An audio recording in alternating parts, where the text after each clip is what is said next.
ടാസ് കഴിച്ചോ? ഞാൻ കഴിച്ചു. എന്താ ബെറ്റ്? ആമി, ബിഗ് ബോസിൽ ഇപ്പൊ ആര് ജയിക്കും എന്നാ ആമിയുടെ ഒരു ഉദ്ദേശം? ഞങ്ങൾ പറഞ്ഞു ആര് ജയിച്ചാലും അനുമോൾ ജയിക്കില്ല എന്നതാണ് ബെറ്റ്. അക്ഷയ, ആമി, അനു ജയിച്ചാൽ മുട്ട അടിക്കണം എന്ന് പറയുന്നുണ്ട് അക്ഷയ.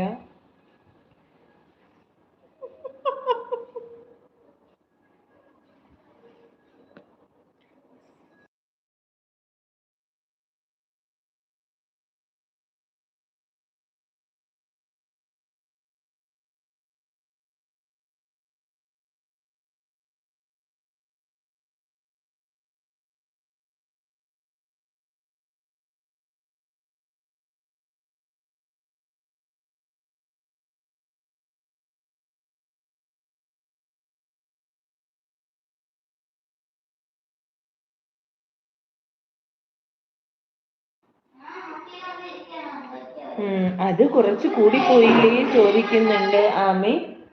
കുറച്ച് നമ്മളല്ല, അത് ഹരിയും മറ്റേ റോളോയും അടിക്കും, നമ്മൾക്ക് മുട്ട അടിക്കണ്ട.